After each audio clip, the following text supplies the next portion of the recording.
Welcome back to the Lift Free and Diet Hard podcast. I'm your host, Andrew Coates.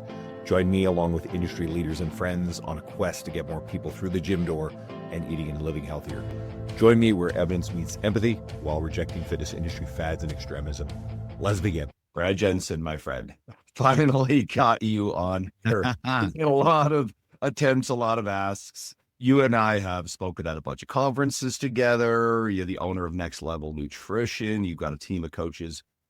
You've been doing real well, the industry as a whole. It's great to have you. Thanks, man. Appreciate it. Yeah, it's good to connect. I had you on my show. I don't know. It was probably a year ago. Sounds about right. Yeah. We were like, we need to link up on your show. But you took a break, right? I took a break. So this is one of the first episodes back. And anybody who's been digging in, hopefully by now kind of figures out what happened, where, you know what, we juggle so much. We do so many things. We have podcasts. We end up with, you and me, we're speaking at conferences. We're traveling otherwise sometimes. I have a full-time in-person business, online, you name it. And trying to balance it all, sometimes something gives. But what I noticed was it was very easy for the old podcast format to give because I wasn't feeling as energized or inspired. And for over the 300 episodes, over 7 years, it was conversations, career development, coach stuff, which I think, a lot of people loved, and I think there's a lot of value back there. I know that going forward, I actually want to have conversations that are going to help more of that end user, that general population, that enthusiast, that person who's trying to get started, the person who, just needs the kick every once in a while. And you're great with your media with that stuff. So this is what I'm doing going forward. And the recent podcast, for anybody who's found this through your media, go check out the recent episodes that I've had. My buddy Jack Hallows, my friend Rachel Henley. You guys will, if you like Brad's media, you will like theirs. Or the really deep dive on Zone 2 cardio hybrid training from Dr. Alyssa Olenek. That is a dynamite episode. There's so much more there. So, but you, the Sober Bodybuilder, right? That's your moniker. And obviously you chose that because you come out as, like, it was a long time ago, but you had some pretty dark days.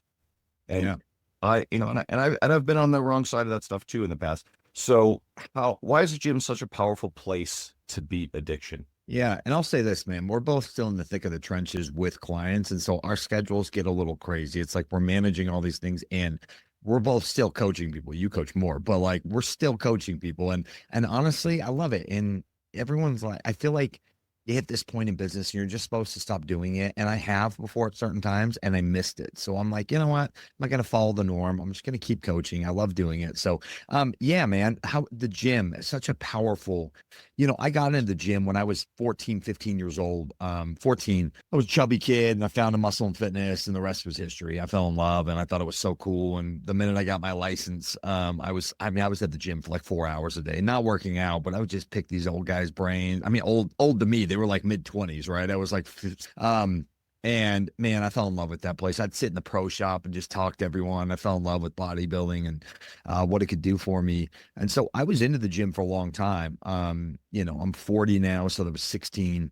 And I took a couple year hiatus at the very end. What was interesting is so I was in active addiction for about 10 years. And I had some brief moments of sobriety in there from about 18 to 28. Pretty gnarly addicted to opiates mainly. Started with painkillers, moved to heroin pretty quick. And then by the end, a plethora of any other things. I could get my hands on cocaine, meth. And I still lifted for a good portion of that. It was kind of this weird dichotomy as I was an active heroin addict with like track marks on my arm, but I was still pretty jacked. Like I would still like meal prep meals. It was crazy. And by the end, because drugs become so, they're just all encompassing. It just took over. And I didn't go to the gym that last probably year and a half of my addiction. And I was 40 pounds underweight, skinny. And so when I got sober, I was like, okay, I need to do my recovery stuff. Like I learned all the stuff in rehab, go to meetings. But a really close second was I was like, all right, I need to not put the gym before that, but it needs to be a close second. And because just the sheer mental health benefits, I look at people who, I've been fortunate enough to help a lot of guys get sober over the last 12 years. And a lot of them come to me and I say, listen, my job's not to be your personal trainer and your coach. Unfortunately for you, I am though. And I'm going to tell you, if you want to work together, I want you to start doing something physical. It doesn't have to be going to the gym like I do. Maybe it's hiking, but you need to start doing something. And the ones who took the message had exponentially better success than the other ones, because I believe this is so much deeper than just getting jacked. Like some of them like, well, I don't want to get jacked. I'm like, I don't care if you want to get jacked. This is just as much about your mental health as it is your physical health. And when they started combining it with everything else we were doing in recovery, I mean, the results spoke for themselves. So I just think it's such a missing element in so many people's sobriety journey. Are we substituting one addiction for another? And is that a bad thing? I've never been asked that on a podcast. That's a great question. Absolutely, man. I did. Listen, so I'm at a place now where, I mean, maybe somebody on the outside would look in and say I'm addicted to, you know what? I think I'm more just super dedicated, and it's a non-negotiable for me today. But there was a period of time. So I did my first show when I got 18 months sober. I remember I said, I'm going to get a year sober. And if I can get a year, then I'm going to look at doing a show. And it just so happened the next show was about 5.5 months away. And so I said, that's the one I'm going to do. So I kind of started pseudo prep then and got into bodybuilding that's where the name came from. I'm no longer a bodybuilder, but I got into bodybuilding for about 2 years there, from about 2014 to 16. And absolutely, man, there was a point where I was like full blown addicted to, I mean, if I had to shorten my workout 10 minutes, I was grouchy and miserable. I was upset. I would think about it all day. Like, I obsessed over it. I would obsess with like what I was going to do in the gym. If I couldn't get my meals in correctly, I was super hard on myself. Like, it was unhealthy. So yes, I full blown transferred addiction. And even now, one could look and say, maybe I did, but I look at it as I'm just now as dedicated on my health and fitness as I was on getting my drugs. And so I don't know if it's addiction so much as dedication. Every once in a while, like I put up posts before about, hey, it's okay to be obsessed with your fitness, or, things about, shifting the addictions. And then there's always these people who are perpetually offended by everything that they read on the internet. It's just as bad as like, you're not someone who's ever actually been in the throes of addiction if you think that. And we'll talk about actually like when things cross the line with it, is for sure. They're definitely, but to tell me you have never experienced, a problem with alcohol or drugs when you equate, like throwing around the word addicted to the gym versus like, what's have you, like, I got to be very careful saying shit like this, because you get into eating disorders, and eating disorders, very, very potent and very, very deadly sort of stuff. But I was going to make an off-color joke about there are not a whole bunch of, Seattle grunge band guys who died of working out too much. Right. Anyway, so if anybody's offended by that, I can't help you. I'm sorry. Okay. So what happens when it gets taken too far? Can it get taken too far? And on that note, man, I agree. And I think it's how we classify addiction. But the reality is this device right here, this phone I'm holding up, is an addiction for so many people. That is, just the sheer addiction to social media. Listen, I'll say this, like at my core, I am recovered one day at a time from this seemingly hopeless state of mind and body, being addicted to narcotics that were going to kill me. But I am still very much an addict. Like, I see it in my behaviors.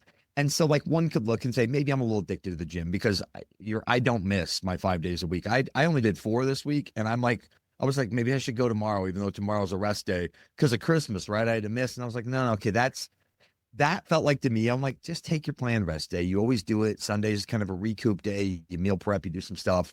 And so, yeah, maybe I am addicted, but I think we're all addicted to something. If you want to be honest, if you're truly honest with yourself, all of us have addictive tendencies, and some of us more than others. But I can tell you that being addicted to the gym is being better than being addicted to cigarettes or, chewing tobacco like I was for years. But I think when it gets taken too far is when it starts to interfere with everyday life. I look back to my competing days when I would be in a bad mood if I ever had to miss a workout. If I had a unplanned, like, hey, we're going out, I was dating a girl at the time. We're going out to, oh, I forgot to tell you, my mom's having a party tonight and she's got a big charcuterie board. I would like panic. And because I was like, no, I'm not. So I would bring my food. This was not even like in the thick of prep. I would bring a Tupperware to me. And again, what I told myself at the time is that I was very dedicated, which a portion of that is true. I do think I where I'm at today is a much healthier place where I'm like, yeah, okay, I'll just go eat and do the best I can. Like it's nobody, like I understand the grand scheme of things today. And so I think when it gets taken too far is when you're missing out on life experiences over and over and over, just for the sake of, because you're so addicted to this one thing. Like it starts to, for me, if it starts to infiltrate the relationships that matter in your life, that's probably too far. The relationships that matter, that's a big thing, because what I've noticed over time is, I will prioritize workouts over, things that maybe don't matter. Like I can look back and I have incredible friends in my life who have been non-negotiables. They're always there. They're reliable. And then there are people who are actually really good friends who fell along the wayside. And there may have been a time where I kind of look back and with a little bit of regret on that. But then, the broader timeline and what's happened with my career, I realized my life is rich with great people. And the people who I was spending my time with before weren't aligned with that. And in order to move in career, certainly, it turned out it was the right thing to have let those relationships go. So, I think it's a balance, because you can take it too far either way. You're literally cutting out good friends. You're skipping time with family just to go to the gym, and really negative obsession. Or the other side of it is people whose approval you're seeking of, whose behavior and lifestyle isn't congruent with the person you want to be. Yes. You're always dropping your healthy behaviors to go and spend time with those people. And obviously there's a middle ground. 100%. It's funny. I just posted on my story this morning. The people that throw shade at you for changing your lifestyle or setting boundaries are simply the ones who don't benefit from your shitty actions anymore. That's a them problem, not a you problem. That sounds very Hormozy. Right? Yeah. Hormozy talks about this kind of shit, right? Yeah. Yeah. I'm sure I've kind of collected a lot of that from guys like Hormozy and I'm sure I'm not the only first person to say something that exact way. Even that's what's funny. We all think we're so original, but and some of it is not what I meant, by the way. It's just no. I know. But really, I think the guys that have influence on us that I'm like, yes, I resonate with that. We kind of start emulating some of it because it lands for us. And now, different than someone just plagiarizing your stuff, like happens to Andrew all the time. That's sport. But yeah, I mean, there's certain people where if they're, I've had clients where they're like, oh, my girlfriends are just like, why are you doing this health thing? And really criticizing me. And I'm like, because you don't want to go out to the bar for the second night in a row. Like, yeah, those kind of friends, like, I'm sorry, like, if they can't support, it's because they don't benefit them. Your lack of action makes them feel better about their inaction. That's what I've learned about humans is, the aunt that always has to say something if like, oh, are you eating healthy again? It's like that's only happened to me with people in my life that weren't doing what they needed to do. So I think it brings up insecurities in them when you start doing better. And that is exactly those kind of people. Like if they can't, hey, yeah, no, actually, I got plans to go to the gym tonight or whatever, but I can see you after. And if they get mad about that, that's a them problem, not a you problem. You hit on something big, and let's take that deeper. It's kind of a sabotage. The discomfort people experience when they see you making efforts that they are struggling with, they know they should do. And so that's a stimulus that, again, makes them emotionally uncomfortable. And oftentimes people will try to pressure you into, hey, live a little, like, come drinking with us, whatever. Or, things like donuts start showing up at the office is the kind of classic one, because you've all of a sudden started eating better. And that person in there, they know they're not feeling great. They don't like that aspect of themselves. And it's much easier to make the stimulus go away. You stop the behavior that's making them uncomfortable versus look inward, hard conversation, tough look in the mirror and go, I don't like this about me. Why don't I do something about it? 100%. What's interesting was I had a gal on my podcast named Sabrina Zohar, and she's a relationship coach, and she's got a ginormous podcast, and she came on. I say, listen, this is normally a health and fitness podcast, but I want to talk about relationships. That's your expertise. You're obliged to come on the show.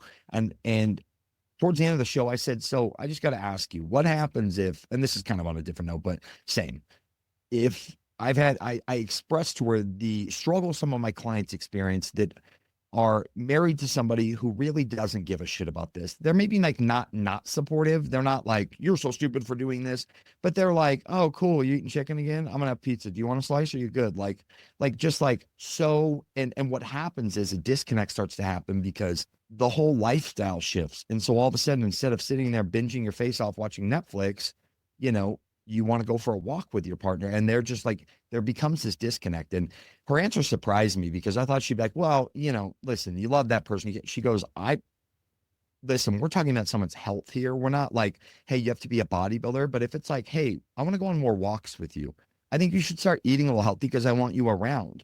I want to have some synergy in the house that's healthy, not based around, you know, bad habits. She goes, I don't think that's a problem to, you know, have a really hard conversation. It's like, hey, I need you to get somewhat on board, and not even just for me, for us, and because I care about you.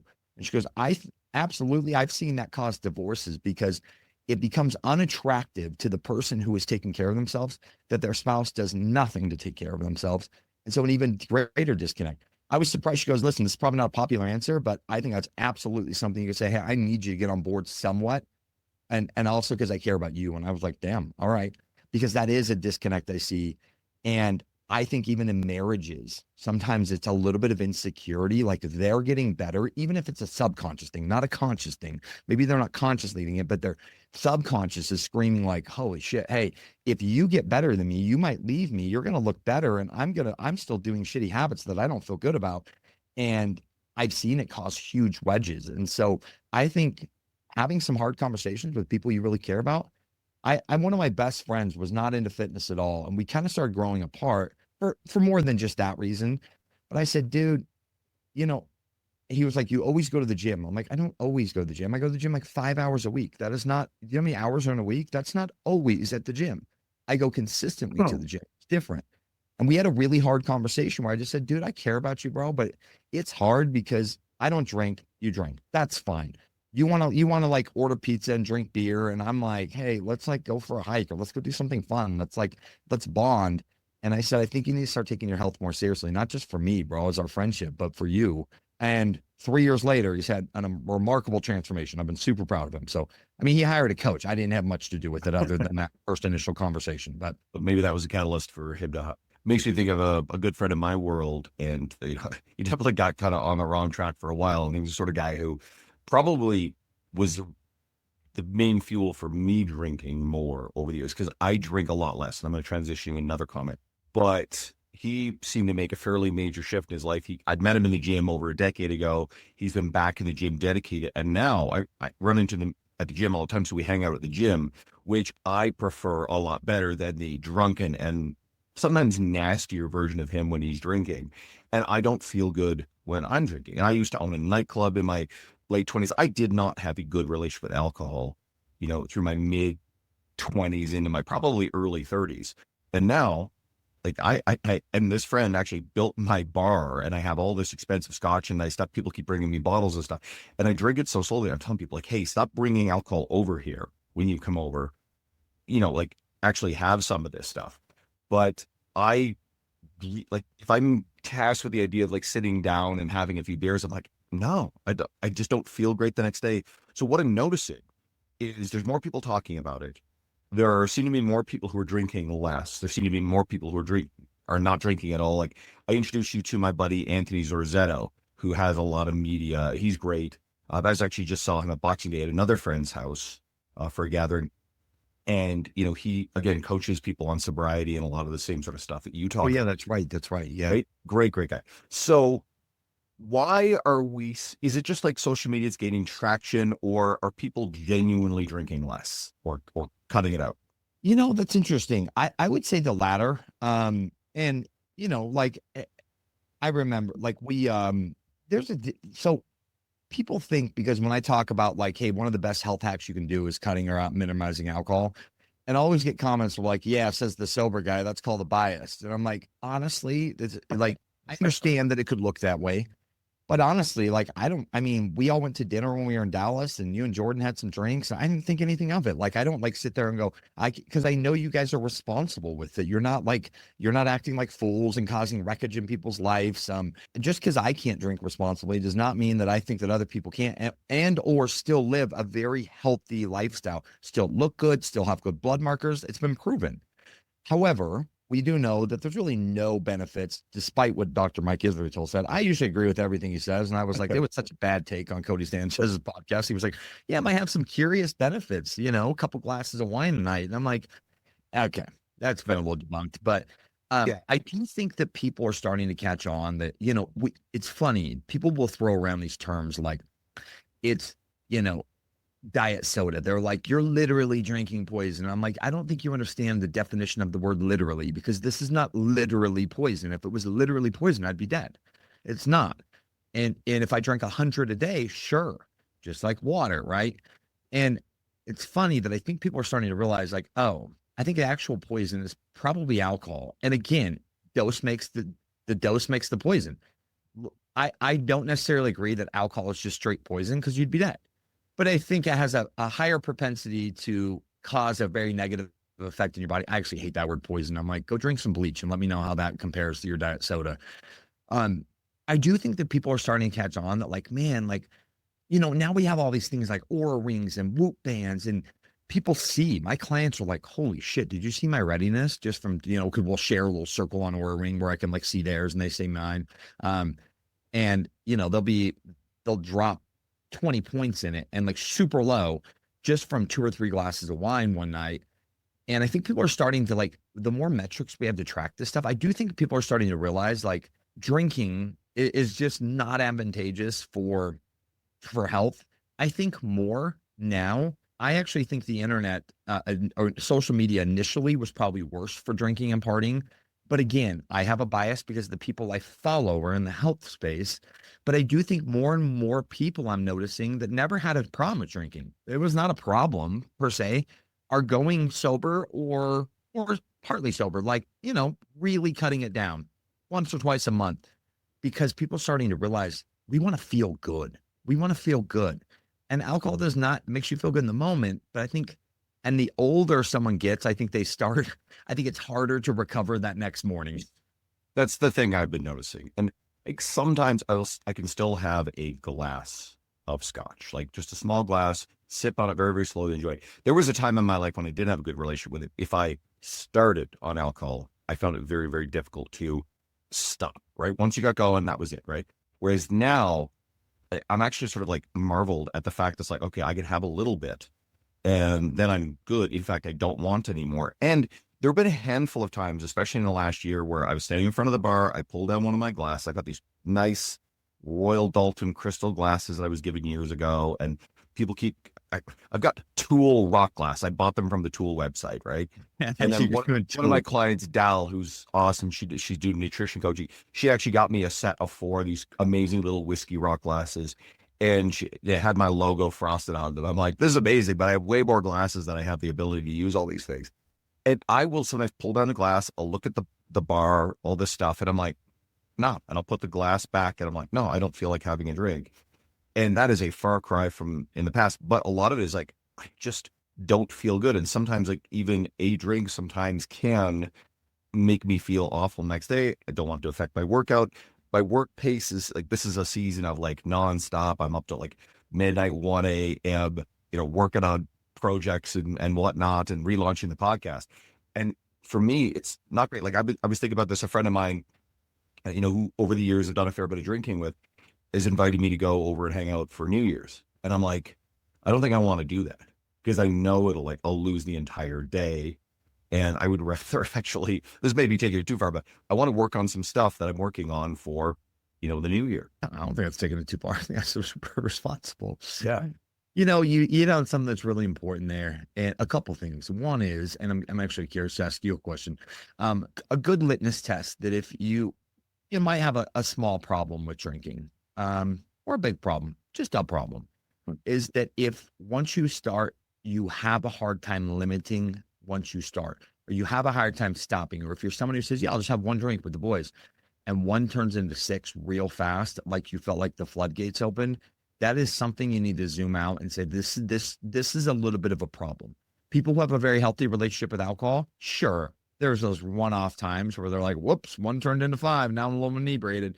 But most of the time, because it's not what you do a small amount of time, it's what you do the vast majority of the time that matters. They set out to only have one, they only have one. And they're fine with it. And it was a good drink and they enjoyed it and they talked and they left. But I'm curious with you, and I think that goes into sugar too. I hear so many people when I'll do these reels about, sugar, and people think I'm advocating that like donuts are good for you. And I'm like, get the hell out of here. God damn. Like, that's not what I'm saying. What I'm saying is that, and so many people will comment and say, yeah, well, once I start, I can't stop. And I said, I used to be that way too. And I saw that addictive tendency from drugs and alcohol transfer to food. And I was like, that's why I would be so rigid on my diet. And it was unhealthy, I'm like, I can't, because I had already told myself, and I did some intentional work around that sure, again, do I have those one-off moments where I'm like, whoops, went too far? Absolutely. Christmas Eve was one of them. But for the most part, if I only set out to have one small 170 calorie cookie, I'll do it. Doesn't mean I don't want more, but that came with intentional work. And I think that so many sell themselves short, whether like thinking they just can't ever do that. I try to rewire my clients' brains, the way they talk when they talk about, oh, I would never be able to just have one. I'm like, well, if you talk like that, you sure as hell are only going to have one. Like that's the problem. That's fixed identity, right? And I love this. How did you, was it just maturity and time? Was it growing a business more? Was it anything intentionally you did to get to a point where you went from struggling to limit the amount to now most of the time you can? I don't think it was anything conscientious or intentional. I think it was just a progression over. We're talking about a very large time scale here. And I think it's easier to kind of look back, and I mean, we are post-rationalization machines. We weave narratives about why things happen, and they're usually the more socially acceptable. This topic comes up in the upcoming episode with Jonathan Goodman that's already recorded, right? So we'll spin a version of things that make us look good, but it just was, as I, got deeper into my career, I think, just the volume of work, the commitment to being able to do it all, I just couldn't lose the time and the energy. I also did not enjoy how I felt. And I mean, when I think about it in terms of like relationships, both friends and, hey, some past romantic relationships, when alcohol was more of a presence, there was a lot more like just straight up toxic behavior. Goes into our conversation for relationships earlier about, the having the right people in your world where everything aligns versus the wrong people. Having the wrong people in your life, can have devastating consequences. And I think now things are far more aligned, right? Like it's, I'm very fulfilled by the nature of my work. And I think the workout certainly, going back a very, very long time scale, it was sort of a choice of that party lifestyle, owning a bar versus the gym. And I struggle to do both well, kind of like you were functioning with it up until a certain point. But I found that I fell off from the gym too. And so in order to get back to that, then the crazy wild party type stuff had to go out the window. In fact, as a transition, when I moved up to Edmonton, I actually just got myself immersed in World of Warcraft for a long time. There's an article on my website that you scroll way down and it'll actually like talk about that. And that was a great place to sort of hide and immerse. And then I got back at the gym and I realized like, full-time gym commitment also couldn't coexist with like full-time hardcore playing World of Warcraft. So the gym went over, and then I got hired as a trader off the gym floor. It's sort of a weird story that I sped up through.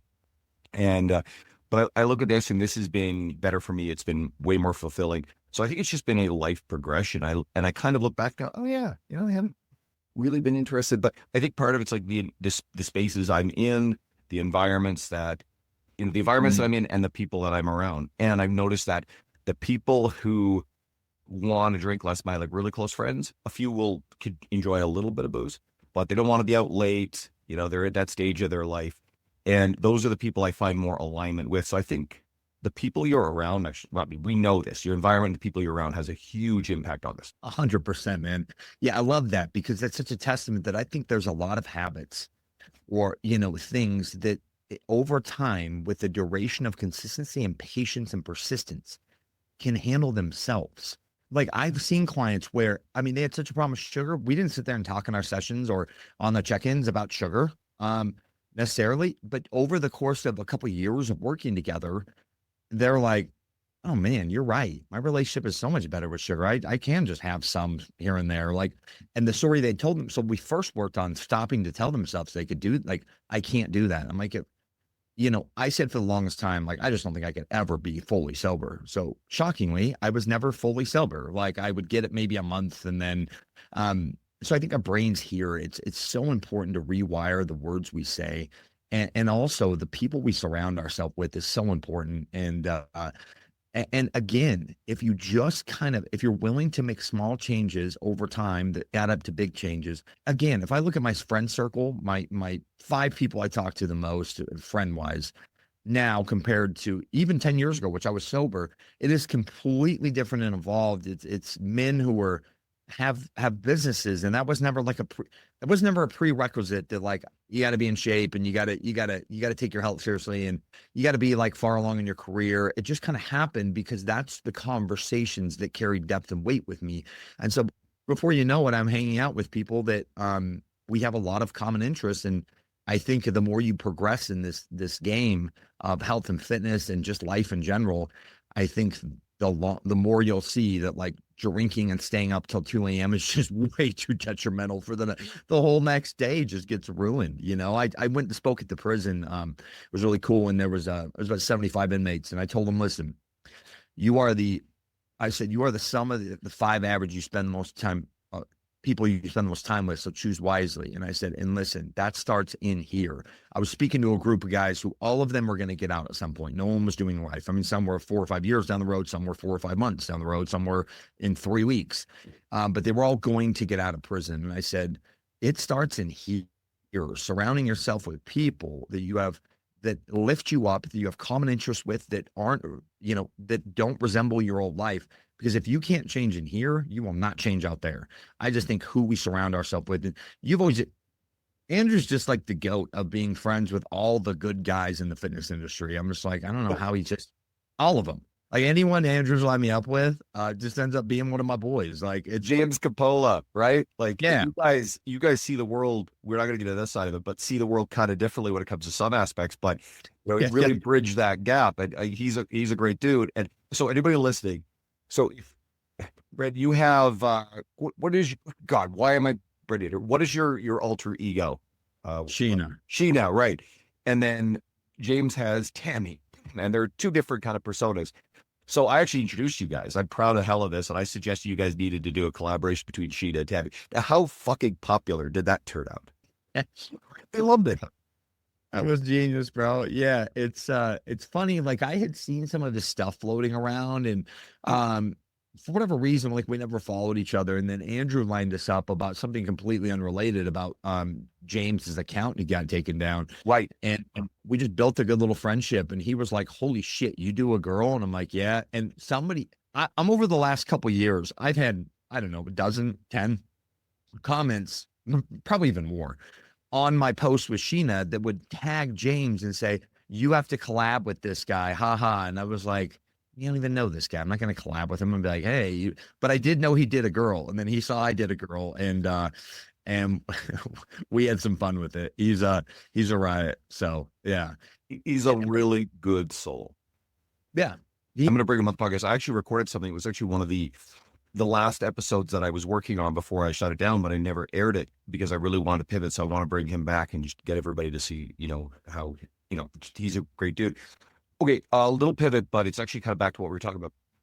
And this is kind of interesting. So I've always thought about this. So this is back to identity. I understand. I can't remember where I read this, but I think statistically, people who think of themselves as non-smokers have better rates of success than people who think about themselves as ex-smokers. Now, alcoholism and drug addiction tend to, at least through the Alcoholics Anonymous lens, tend to, think about yourself as always being an addict, I think, to stay vigilant against the risk of relapsing. And those are 2 different things. So on one side, one identity, and for me, I got to think about the heavy drinking and owning a bar and all that sort of stuff. And to me, that feels like it's memories of like, kind of like watching someone else's life in a movie. It doesn't feel like who I am. So my identity is not at all rooted in someone who was like that 20 years ago. Whereas you obviously, like, it's literally in your moniker as an ever vigilant thing. Do you think that it's circumstantial, depends on the person? Any insights on that Yeah. dichotomy?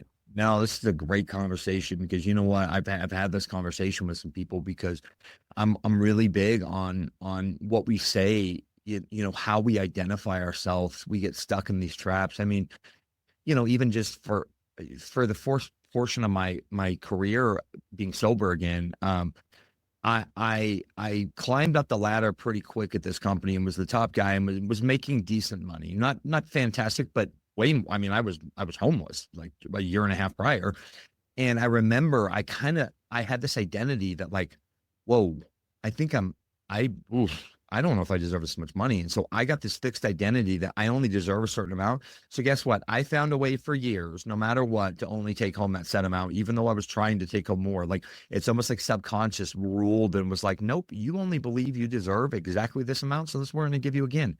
It was nuts. And once I flipped that, things dramatically changed. Here's the thing about the Alcoholics Anonymous thing, because I've had people say, well, you say that, but yet in AA meetings, you say, hey, I'm Brad, I'm an alcoholic, and then I share. And I said, I totally get that. And I can see where for some people that can be very detrimental. So I do think it's the person. Here's been my experience with that. And you hit the nail on the head. It is remembering, because at this point, 12 years later, and I've seen this way too many times, that I have a healthy fear of this happening. I don't know if it's a fear, I have a healthy respect. There's a better word of, I've seen people get 10, 12, 15 years, build a completely different life. I knew guys that had lots of money and within they relapsed, they went back out. They thought, oh, you know, I could probably just have a couple drinks. A couple drinks turned into a couple bags of cocaine, turned into pills, turned like whatever. And then 2 years later, they've lost everything and they're back to square zero, getting in rehab. And I've seen this happen so many times that I'm like, okay, I believe based off my prior 10 years that I would get a little sobriety and I'd be like, I could just have a drink. And sure, does it cross my mind sometimes? I'm like, it's been 12 years, but I'm like, I am not going to risk it. For me, actually saying that I'm an alcoholic or I'm an addict is actually a very empowering statement for me, because it's one of the greatest gifts I could have gotten, because it taught me so much and it connected me, because I'm not a religious man by nature, but I am deeply spiritual. And because that is kind of the premise of AA that people don't realize, is that you got to find a God of your own understanding. And like Bill Wilson, who created AA, was like, I don't care what it is, just know it's not you, and connect with something deeply, a relationship with God.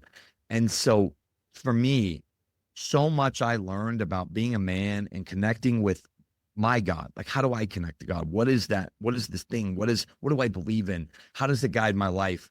I don't know if I would have found that. And I'm sure I would have eventually if I hadn't been an alcoholic. And now I get the chance to be of service and help other people trying to get sober.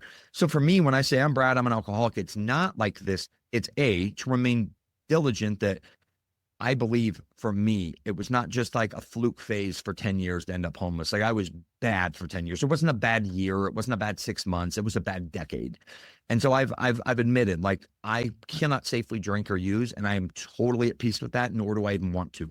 So for me, when I say it, it's not this detriment of like just an alcoholic. Because same thing, when I tell my story at length, I legitimately at this point, because I've been sober longer than I was in active addiction, I feel like I'm telling it about somebody else. Like I don't even relate with that guy. Like it's like I'm telling the story, but I'm like, and there's certain moments that I tell the story about my mom when I finally got sober that night, that I'll get hit with the emotion and I'll cry because I remember it vividly. But so much of the other stories, my fiance was asking me some stories, and like time, tragedy plus time equals humor, whatever they say. Like we were laughing about it, but I was telling her these stories, and I literally felt like I'm telling it about somebody else. Like it's not even about me, because I am not that person. But for some people, saying over and over again, hi, I'm Bob and I'm an alcoholic, could actually be detrimental. And so I understand why Bill Wilson and Bob, who created AA, said, like, I think this is really important to remember who we are and stay vigilant against the drinking. But I also think I've shifted some of that where I used to get really defensive and I was like, no, this is what helps me stay sober. And then I started seeing some people that it wasn't good for. Because they related being an alcoholic with something negative. And at this point in my sobriety, I'm like, oh, it's my superpower. Like, I'm so grateful I went through all that, because I would not be the man I am today. I would not have the gratitude I have today. So, really long-winded answer. I think for some people, they need to be cognizant of every time they say that in a meeting, it brings something up that's negative.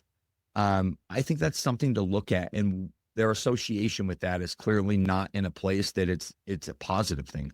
For me, it is, and I don't ever say that and feel less than or feel I mean, it's right there in my bio. I feel like it is. People appreciate a good comeback story, and it's part of my life and it's part of my story, but it's not who I am. I like that. And I'll take from your answer that I think it depends on the individual and how they want to look at it, because I think you're sort of sit in a middle ground that's quite nuanced versus this very rigid, no, I am not, or yes, I am. Because we've talked a lot about addiction, your history, philosophy. How can the person listening, because there's still a lot of coaches listening to this, but the everyday user, either if you yourself, the listener, is in some way struggling, right? Still on shaky ground, maybe doing better from the past, or if you have someone in your world who is definitely struggling with this stuff, how do you help yourself? How do you help them? What's some of the first steps? Well, we talked about some of them. For you personally, I mean, I think one, just a note to everyone out there. I think that everyone should, when people do like dry January or whatever, and I know some people like make fun of it. I'm like, I think it's great for anyone just to see how they feel and prove to themselves that they can go 31 days without drinking. I think that, but as far as the person who's maybe still kind of struggling, we talked about it a lot. I think you've got to change the influences and the people you hang out with. Like, I know that you love, Sarah that you went to high school with, but she goes to the bar 2 nights a week, every weekend, or drinks mimosas on brunch and like wants you to come. But it's one of the most powerful words in the English language I learned was no. Like, and that's a complete sentence. Like, no, like you can be nice and say, no, thank you, I'm not going to come.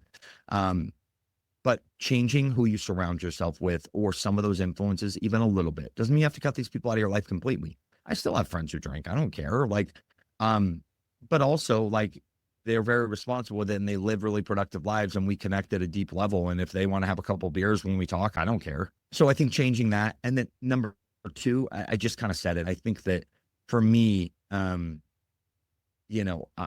wouldn't have gotten sober if it wasn't for some kind of spiritual connection. And if you're religious, great, but that's not what I'm talking about. And sure, you can find spirituality through religion, but they're inherently kind of 2 separate things that play the same game. Religion is like playing football with like an organized game where there's a ref and he's blowing the whistle and they're like, hey, you're offsides. Spirituality is like picking up a football, going with 5 of your buddies and going and throwing it around in a park and playing this game, but it's free form. You're just kind of playing it to win. There's not a lot of rules, but it's still the same game. So you can be spiritual and not religious, or you can be religious and not spiritual. I know that firsthand because that's how my father used to be.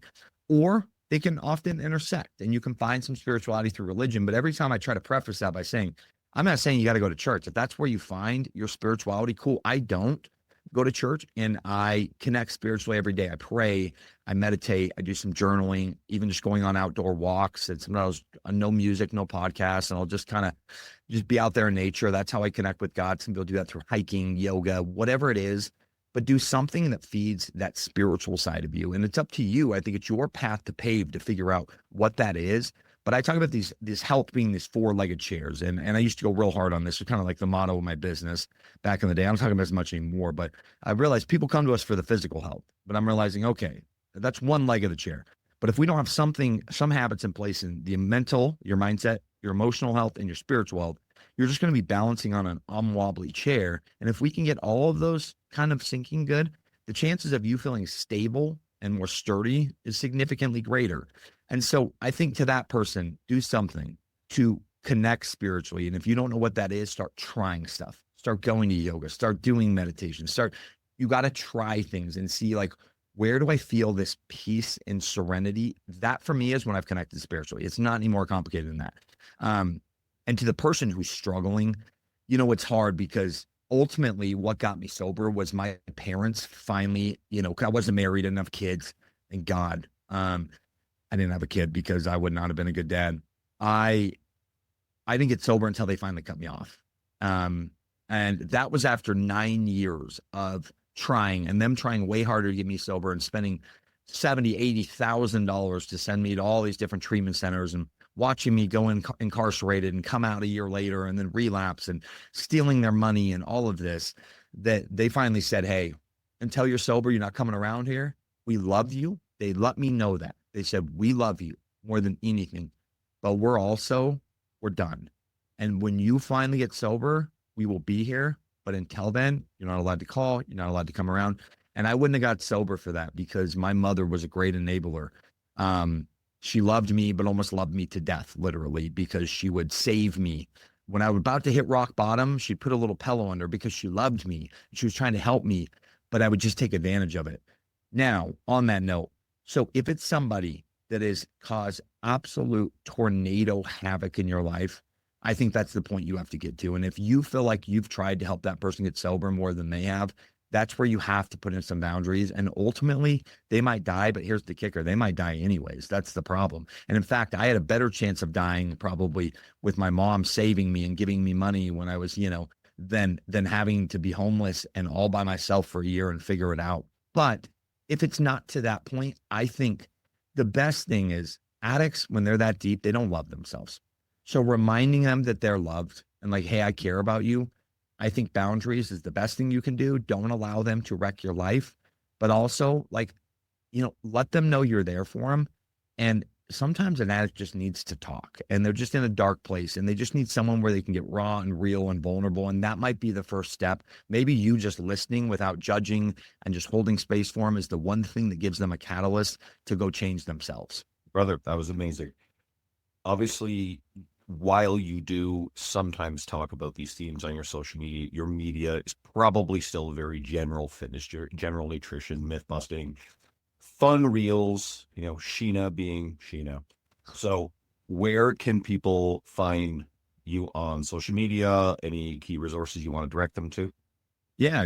I'm just at the Sober Bodybuilder on Instagram. That's where I hang out the most. And you're going to see mostly fitness stuff. You're going to see a sprinkle of some sobriety stuff and then a sprinkle of some, being a dad and life stuff. But the majority of my content is still geared towards people in there, just trying to live a healthy, fit lifestyle, because that's who our company caters towards is Gen Pop. We don't do bodybuilding shows. We don't do advanced gut health cases. We help, average parents, mostly moms and dads, learn to put themselves first in a healthy way with their lifestyle and while also still showing up for their obligations. And so, and also my podcast, we have about 680 episodes at this point. It's it used to be the Key Nutrition Podcast. Now it's the Next Level Podcast.